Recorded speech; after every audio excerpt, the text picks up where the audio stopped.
thank you so much for joining us here to celebrate the Skylanders Spyro's Adventure 10th anniversary. I know I have a lot more gray hairs now than I did back when we were working on it, but it's just so exciting to be here with you all. So today what we're going to do is we're going to play through some of the original game. We're going to take a look at some of the prototype stuff, that we saw behind the scenes. And we're going to talk to some of the amazing developers who helped bring, our cherished, beloved classic to life. Hi, everybody. My name is Ray West. I'm lead level designer at Toys for Bob. Skylanders is one of those once-in-a-lifetime franchises that everyone is proud to have worked on, and anyway, near and dear to all of our hearts.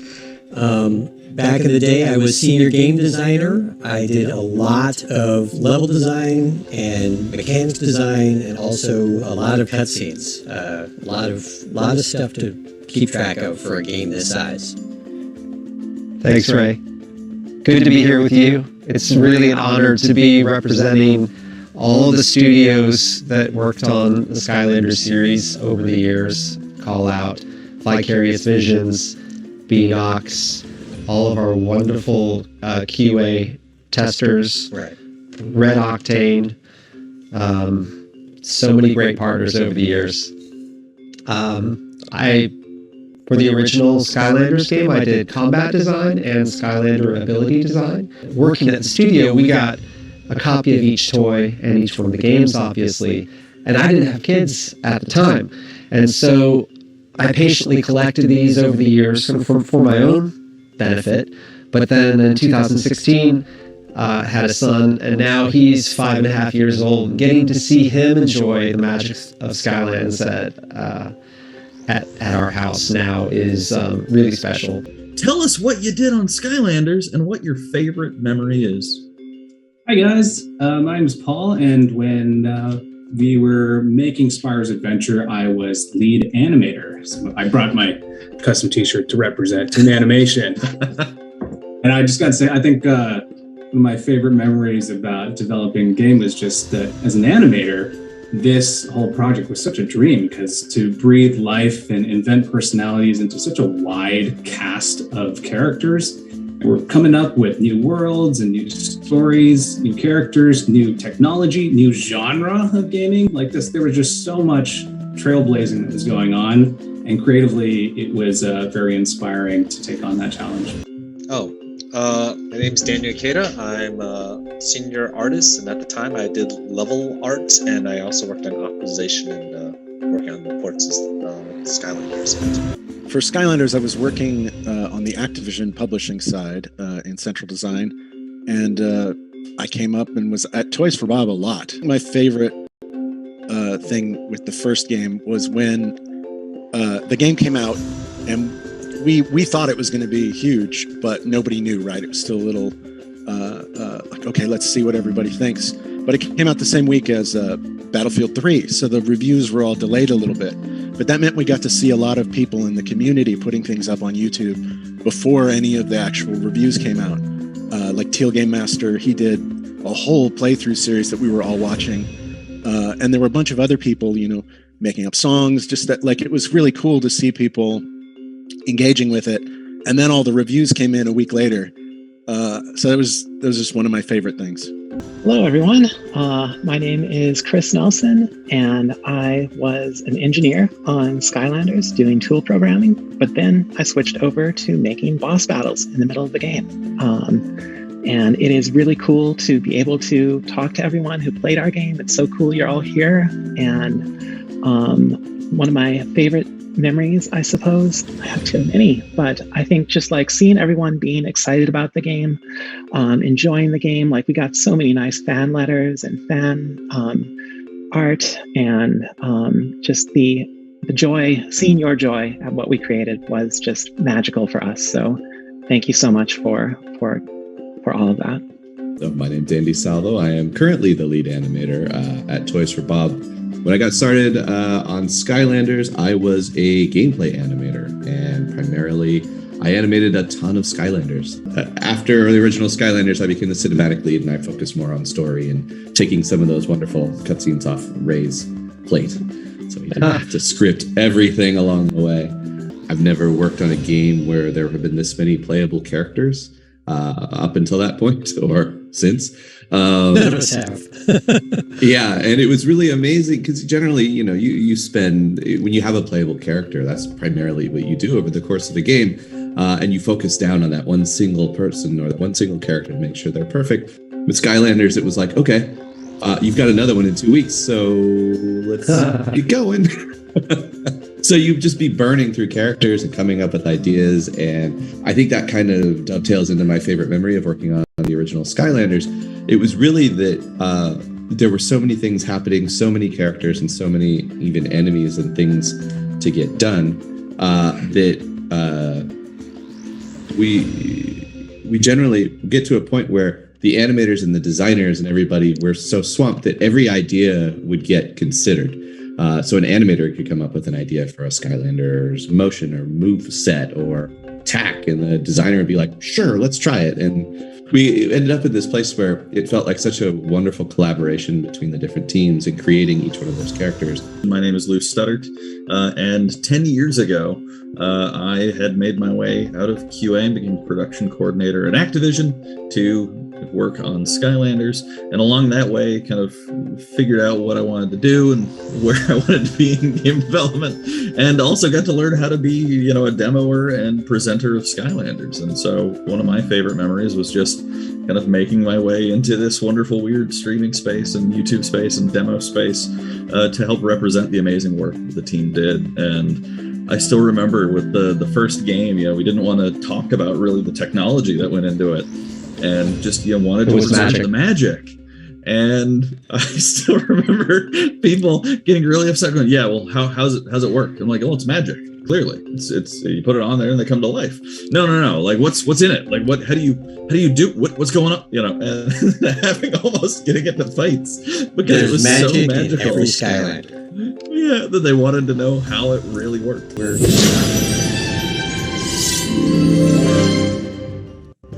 it is, our little streaming thing. We wanted to start off at the Wii menu because we know we wanted to have Andy talk a little bit about our logo screen, which was one of our fun stories. I think Andy and Paul have something to say about this. So what you're about to see is this Toys for Bob logo. We call it kind of the bumper video. And one thing that's kind of special about this is that this was all built by hand. This is physically happening. I guess you could call it a stop motion bit. We had a little sliver of time at the very end when we were closing out the game to make this video. And what we actually did is worked with the character modelers and the character team to print out, I believe, 64 individual 3D prints and reassembled them in real life, and then composited together and then produced that, because we wanted to do this high concept of literally bringing a toy to life before the game even started. So that was a really fun little project that we worked on.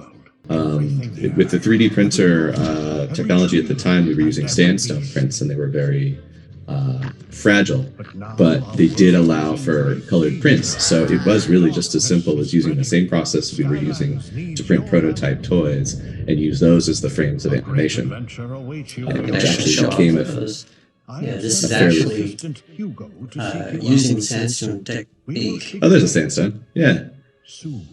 And so the sandstone, I think there was some, if you're interested, there's information about it on Twitter, but it does result in a colored toy in the end, fragile. Here we go. First level of the game.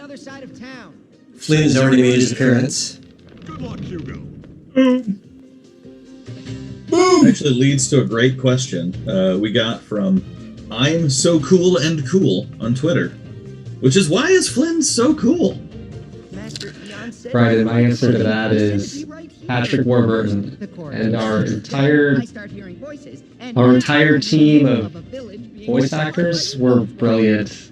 I love how eventually the plot of the Skylanders games became like Flynn was the main character in the story, and the Skylanders were like, let's do it, always kind of thought it was a cool evolution of his character.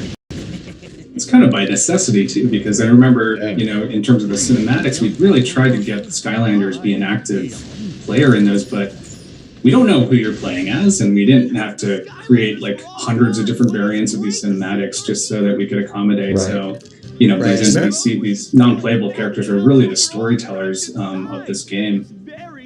Yeah. As a matter of fact, this is the only level that actually had something built into it that changed out which dialogue line was getting played. The first Skylander you put down was one of the three that came in the pack, it would actually, Hugo would actually say the name.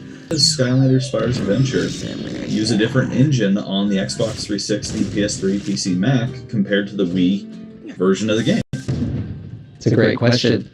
So Toys for Bob we thought we were making a Wii exclusive. And so we were well down the road, we had a schedule, and we were already having a hard time keeping up with the pace of that schedule. And then Activision decided, hey, we want this to be big, we want it to be on all consoles. And so we partnered up with XSpec Entertainment out of Taiwan, and they did all the brilliant work on the other consoles. Were there any levels scrapped in any of the games? So many beautiful One or two. More than that. So the scope of the original game, as we put it, was that we wanted to have a lot of small, bite-sized levels. This was going to be for the Wii. We wanted to sort of focus on one mechanic for each one of them. And I think our original spec had something close to 80 levels. And just, quick 5-minute things. Like we had one that was like a gold rush, that everything was built around the mining mechanic that you got in some levels. So there's an entire level full of these blocks that you could basically had to clear out and pick out stuff. And anyway, but lots of levels and quick, short attention span theater versions. But then over time, as we changed out our scope of whatever we're doing, and we expanded to being on all the consoles, we focused on, okay, let's get a core group of levels, let's really blow them out to AAA quality. You mentioned originally there were going to be a lot of really small levels, and for the ones that were made, I think we ended up using a lot of them as challenge levels, right? Oh, that's what happened, right? Yeah. I think so. I mean, there were probably still a lot that we had prototyped and not used, but I think we used most of it. There was some cut content for boss battles too. When we were finishing the game, I was working on the boss battles that had like chaos summoning the Doomlanders, or the evil Skylanders, I suppose they were at the time. And I tried to make it so that you could fight not just one of each of the evil Skylanders, but 3 of the same type all at once. And I had that working, but it was kind of near the end of the project, so we're like, well, we'll save that sort of thing for another game. And it wouldn't be until Skylanders Trap Team, where we had like boss battles that kind of like scaled with the difficulty levels and had different behaviors and more difficult attacks. But certainly the desire was there. Stormy Stronghold. That's got a storied history in Toys for Bob history. This was the level that we started as our vertical slice. For those who've been paying attention to video game stuff, a vertical slice is sort of a representation of what our finished product is going to look like, and we do it at a point where it's even pre-alpha. We're just getting every component of it working and smooth and so forth. And this was the level we decided to do it on, of course. Yeah. So I remember working on this. Toys for Bob provided me with a top-down map of the level, and then I sort of wrote over it with like what I was suggesting for how we could do it. One of the most important things in terms of both the level design and the hero design was like, what do you do that makes you want to switch to another Skylander? Because if you never want to switch to another Skylander, then That's bad. that's not great, because the whole game is about switching heroes. So what we came up with was, what if we just think of a few categories of things that the Skylanders could do. You can definitely see this in the characters we put in the starter pack. One would usually have specialize in an attack that goes straight at something. One would usually have some sort of indirect attack like a lob, and then one would usually have a close range, hit everything around you sort of attack. And so we could design stuff in the levels that would make one or more of those things more important. You can actually see in some of the enemies in this level how it worked. We wanted to have a little one-shot enemy, which are they the Chompies in this level? They were definitely the Chompy spoilers, yeah. And then we would have two medium enemies, one with a ranged attack and one with a close range attack. And then usually some sort of a big enemy that when it showed up, ideally that would be your priority. Which playable or non-playable character did you have the most fun working on? Or, if you didn't work on characters, playing with? So I figure, since they're playing right now, Ray, Toby, favorites? I have to say Prison Break. And that's not just because I happen to have from Giants, which I probably shouldn't be playing here, but my special Light Core Employee Edition version. Oh boy. I know. But yeah, his ability to just make mischief with dropping rocks that then reflect. Some call them crystals. Some people do. They may be wrong. But yeah, his ability to deliver a hot laser death, as Jeff Irvin said. Yeah. Yeah. For me, it was Yeah. Ghost Roaster. For the mere reason that he had a really interesting dynamic where to use his kind of go ethereal power, he actually had to sacrifice some HP. He lost health, which is this not something people like to do.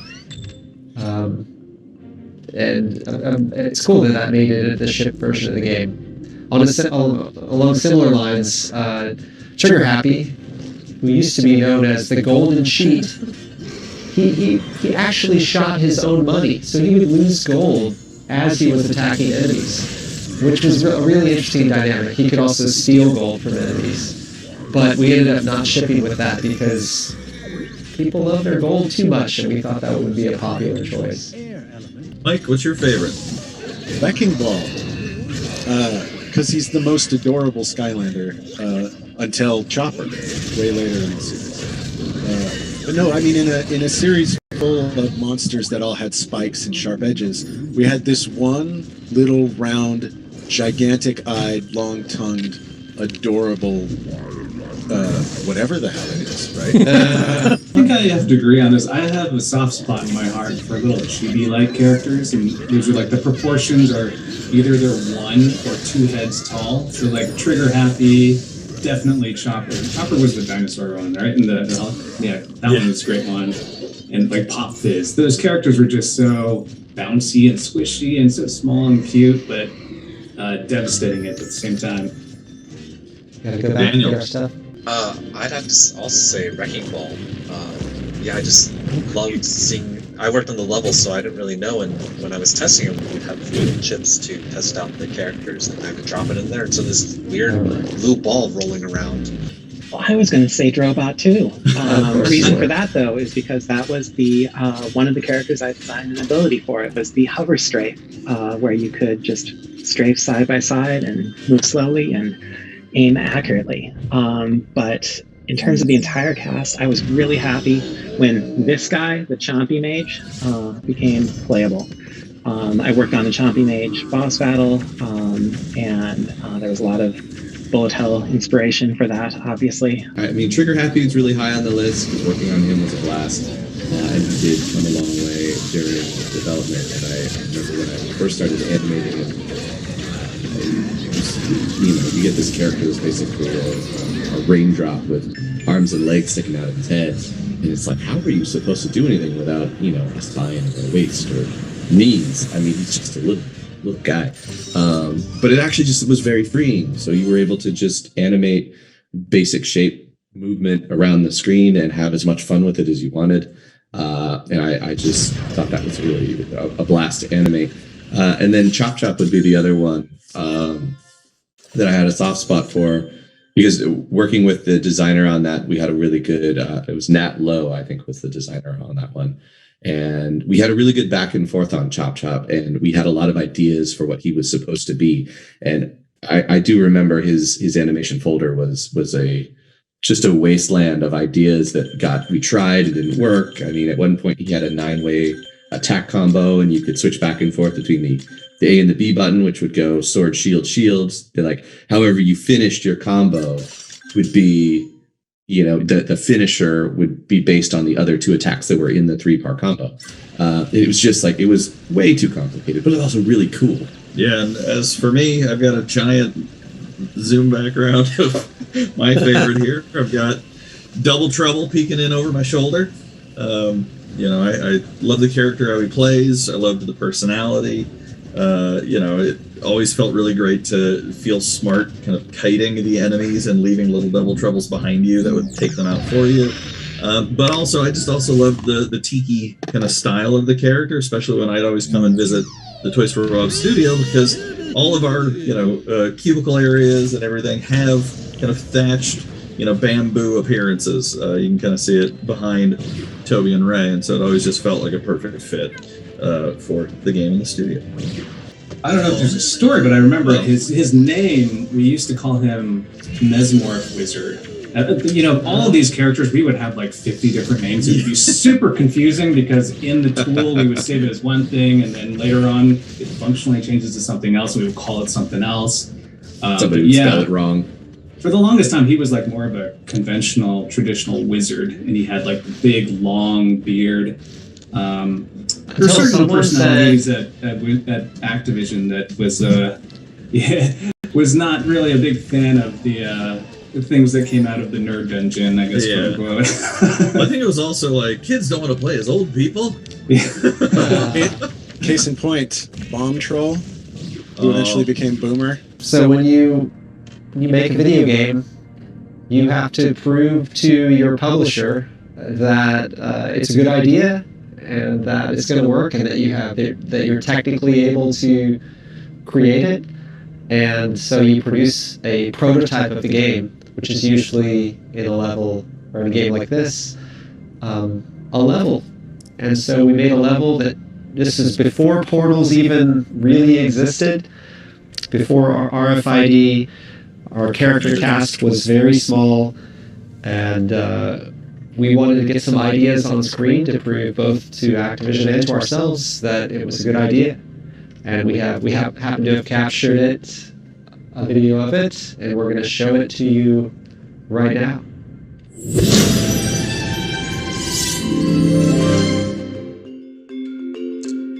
How about that logo? 1.0. Oops.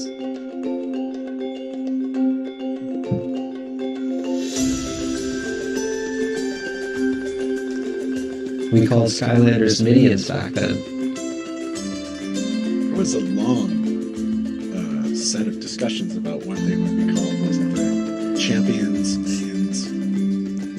Yeah, I was talking to Lou about this week. I think that we were calling the place Skylands, and someone at Activision, just kind of in an offhand manner, referred to the characters as Skylanders.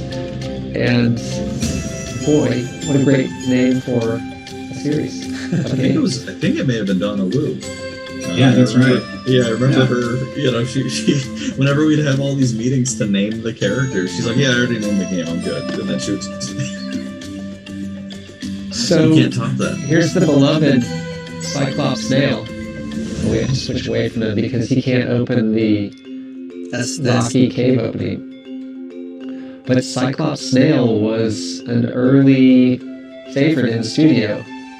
And I think many of the questions on Twitter were, what happened to Tarklops? Well, Cyclops Snail became Tarklops because Cyclops Snail was thought to be too close to some characters from other properties that we won't mention. And so then he became Tarklops, and I think was going to be in the starter kit. But at some point, maybe Lou or someone can remember, it was determined that he was not starter kit material.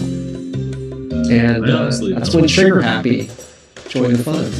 I think the concern about the character looking too similar to other properties still lingered even in the change to Cyclops. Because we were, at one point he was purple, and then he was red, and then he was black, and then it was, I guess Legal was saying something like, the problem is he's got one eye. And we're like, okay, well, I guess we're going to just redesign this character at this point. And then, he became Zam. Right. One of the things you can see in the old prototype is kind of how it was originally conceived that we would try to get you to switch Skylanders. Like we would put a rock wall in your way, and if you had an Earth Skylander, you could go knock it down like Rock Dragon here. Like people in user testing sort of found it like, oh, I don't really want to. It's messing up my flow. I don't really want to switch to another Skylander right now. It was less organic. At least I kind of remember that being the case. Yeah. That notion of like hard gating still persisted with the elemental gates, but it was off the main path, so we were able to kind of get the best of both worlds there. Right, particularly what happens if you've burned through all of your rocks, or the ones that can take out the barrier that you've got in front of you. It was tricky for level design, though. You had to make challenges that really any Skylander could surmount, because you never know, someone may have lost their Earth character or any other Skylander. So you couldn't specifically design a puzzle to only be solvable by one Skylander or Skylander type. Nothing on the main path, anyway. Yeah, we did have some traversal mechanics, like you're seeing here that Cyclops Snail is able to cover water when other characters could not. That was sort of the extent of what we had talked about. I think we had our dragons also fly too. Yeah, the dragons could fly over the water. Yeah, I guess this Portal version, like this interface here was, you were actually just thumbing through on your Wiimote. You weren't actually interfacing with toys, which, I mean, that whole process of designing that flow was, I had a great deal of fun doing that with Dan Gerstein, just to make it as optimal as possible, of making it feel the tangible quality of lifting a toy off and making sure that visually that was reflected in the timing, because we didn't have access to all the information on the toy immediately. Like, we were streaming in the name, the element type. We didn't have the character model until like 2 seconds in and stuff like that. So we had to like develop that sequence to be super tight to picking up the toy and dropping one on again. It's just like a week's worth of work, something like that. Yeah. A week, yeah. I mean, that led to the development of the Magic Moment, right? Which is one of the iconic experiences of playing Skylanders game. Yeah, that was such a. There were so many opinions about that moment, because it defined the uniqueness of this. It's just really interfacing with the physical world, and the fantasy of these characters are being plucked out of the universe and then plopping down back in. So making sure that all felt tight with the visuals, the animation, the sound, even the sound of like warping down and time scaling the sounds that you're in a timeless space was a really, all these little touches added up into something that feels natural and what you would expect. But there were so many micro decisions and agonizing points that we all debated and iterated on for weeks and weeks and months. It was amazing how. Oh, go ahead. Sorry. That portal power was actually existed in real life, so they were demoing the level. The portal power over automated look was the actual prototype that they were using. So I felt like it sold. It was kind of like the barrier between the toy world and the actual game world. That was a really cool thing to see happen. Yeah, and I one thought of the other it's things. really interesting. Oh. Go ahead, Andy. Okay, I was just gonna dovetail from the how the hardware informed sort of the decisions with the Magic Moment, that informed sort of narratively how we developed the relationship between all the various bits of the game. I mean, you had the world of Skylanders, you had the NPCs there, you had Skylanders, you had Portal Masters, and how all those things were related Eon could talk to the Portal Master, but the Skylanders and the characters in Skylands themselves very rarely referred to Portal Masters. And they could never just look at the screen and talk to the Portal Master. All these decisions kind of just were born sort of naturally out of how the relationship between the hardware and the game and the characters in the world synthesized. So I just thought that was a really cool way that the story kind of developed. I had a lot of ambitions with the Portal too. And I remember we had talked about putting a screen on there, and we would use it as a HUD, or it would speak to you and tell you when you're in danger. And I think it ended up boiling down to the color on the portal was an indicator of your health, but we found that players were not referring visually, looking down at the portal during gameplay, so it wasn't as useful that way. But some of those ideas kind of trickled on later on for Trap Team. We actually did put a speaker in there, and it became useful for that particular capture moment. But those were things that were all being discussed in really early days. Glad to see the Chompies have always been there. From the very beginning. One other thing is how the toys really sold this to Activision, and what we knew is the fact that we kept making, as Mike showed off earlier, his version of the early prototypes of the Bomb Troll became like a collector's item for these green light meetings. You'd go in to show off the state of the game to the executives, and they would all get excited. They'd pick up the toys, they'd look at them, all of these hand-painted ones that we had. And then by the end of the meeting, people were talking, drifting around, and all of a sudden, I remember we would hear stories that the people that were doing the demo would turn and half of the Skylanders were gone, because these people would grab them and were really cool and would take them home to their kids, and we'd hear later on it's like the kids went nuts over them. So that's how we knew we were onto something when the prototypes kept going away.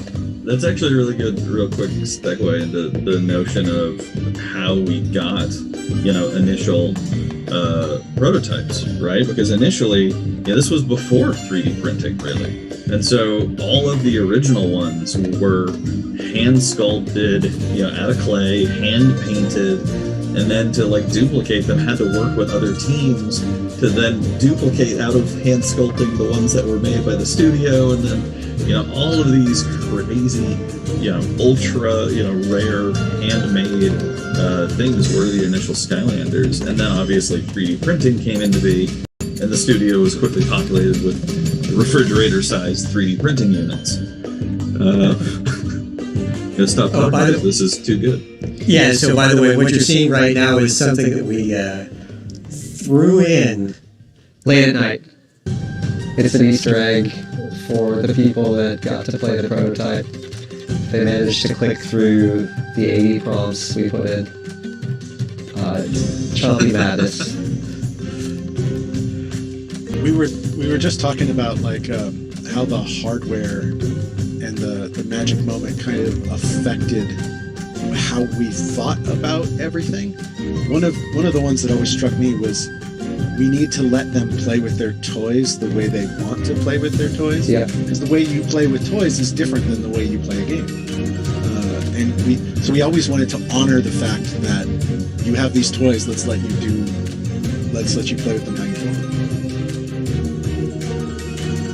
That's a lot of Chompies. The Wii is about to catch on I'm fire. referring to that as the Chompy artichoke. Chompy choke.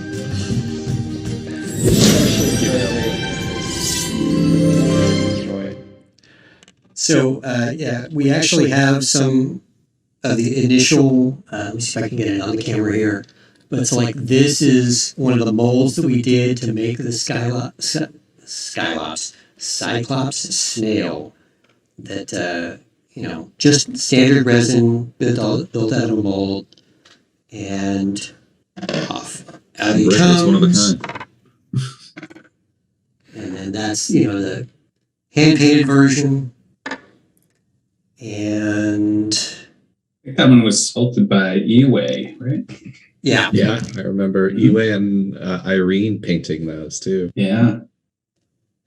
And that was honestly one of the things that was so incredible about working on Skylanders is that it was, oh goodness, Ray, watch out.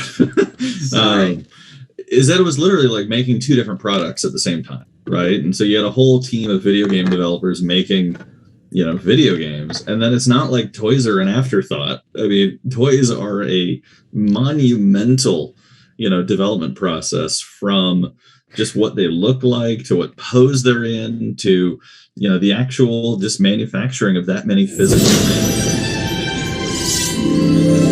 A wonderful team called Red Octane as partners with the studio, who had their experience making the plastic guitars for Guitar Hero, and pairing up with them really helped the team kind of figure out how to create a whole secondary development of making toys. And it was always really cool to see those in progress.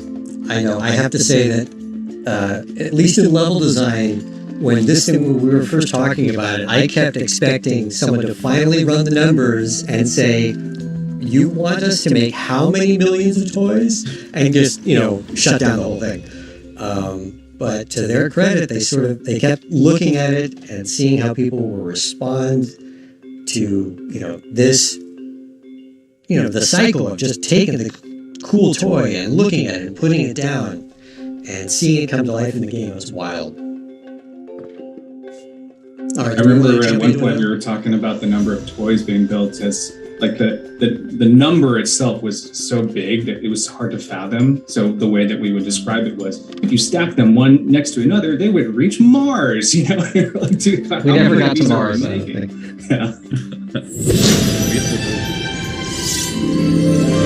What was your favorite experience from the entirety of the Skylanders journey? Character creation, toy designing, world building, anything across all of the games.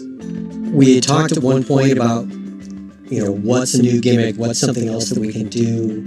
And we came up with a way that we could actually build our own levels. And real time could drop a piece of art in, and then you would drop another piece of art in. And so you could basically lay out an entire level, and it was built in a way so that it could be compressed and actually fit onto the magic contained within a toy. You could take it over to your friend's house and have it. But it was something that we wound up not going with, because if we wanted to do something, we would want it to have it be the central component of a game. And there were so many other good ideas, like with Trap Team and Imaginators. We decided, well, let's put this off and we'll revisit it at some point. I think the most satisfying aspect of developing the game for me was seeing all of the combat systems and game systems come together, and working with the team and struggling through that process, throwing out bad ideas, keeping the good, and then eventually actually shipping SSA in 2011 and seeing the fan response. Yeah, just the permission to just have all the different level variety in the game. I mean, I can't think of other games that artists were allowed to go crazy kind of in a way. And when we get it from designers, they already did the camera work and stuff, and it just kind of felt like you were helping build an amusement park. And I remember that when Iway and later on some of the other concept artists, when they started to just flesh out some ideas, the animation team would be just like looming over their shoulders, just like, oh, which one can I get at, and call dibs. Like, oh, that idea would be fantastic. And so we would have like really this, it felt like Christmas when we got to see those concept art, because we could start to have this discussion with the character designers about like what we could do. And then there's a follow-up moment, even when we actually make the 3D print of it. We finally had it modeled up in the computer, and we'd look at it and awe at it.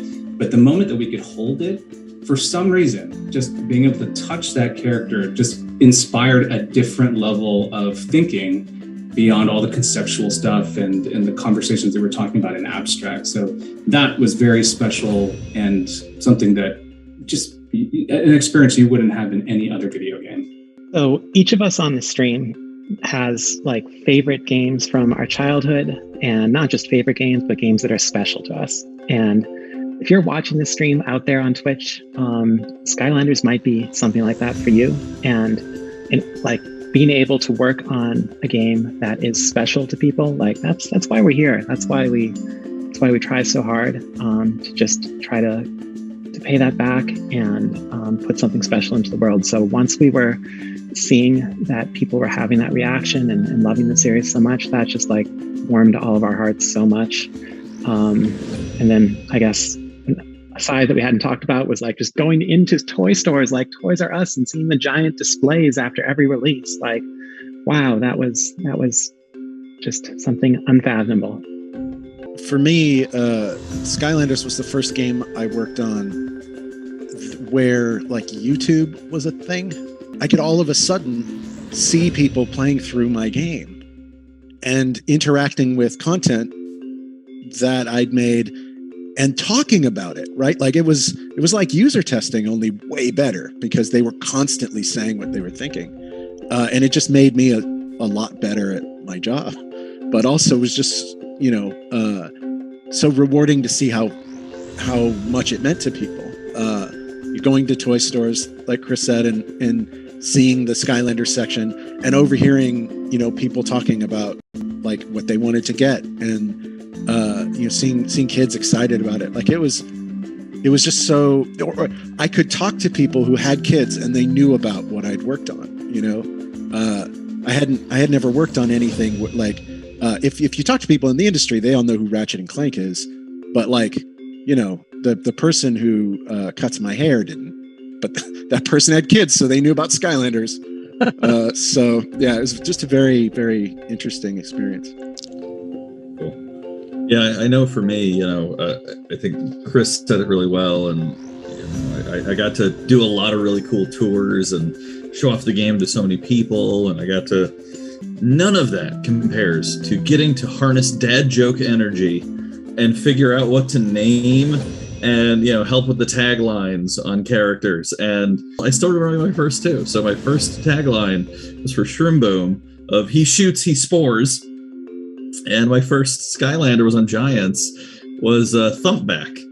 And so, I nothing, validating my love of dad jokes and bad punnery into career progression. All right, I think we've got to start wrapping it up. We wanted to get into one more level, having a few technical difficulties sharing the screen for it, so we're going to have to close it down for the day.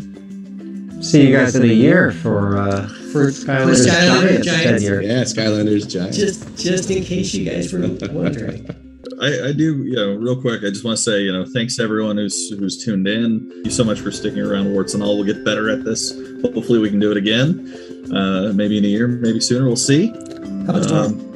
Any parting words, everybody? Special brought over to Ray. This was his idea, and so him pushing it all the way through.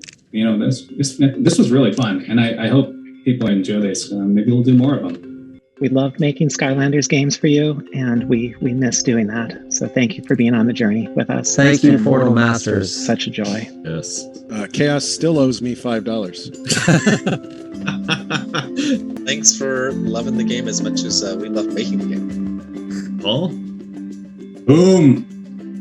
Couldn't have said it any better. I just want to say thanks. We couldn't have done it without all the fans and all the love you guys have for the game. We love it just as much as you guys do. I've been thinking about the game a lot over the last couple weeks, and in playing one of the levels, I just recovered the Eternal Life Source. It joined back into the core of light, and Hugo turns to Arbo, son of Barbo, child of Larbo, and says, "What a remarkable creation." And Arbo looks at the screen and says, "We are all remarkable creations." That's very nice. Couldn't have said it any better than that. So I think we'll wrap it up. But again, shout out to everyone at Toys for Bob, all of our development partners and friends, folks who made the 3DS games, the other games, Vicarious Visions, Beanox, friends at Red Octane, friends at Activision. You couldn't have done it without the production crew that I initially started with, the marketing, the toy team, everybody. There's so many people to thank. But again, thank you all, Portal Masters, for coming, and hope to see you soon. Bye, everybody. Bye, everyone. Thank you. Everyone. Bye, Bye. We love everyone. you. Bye, y'all. Later.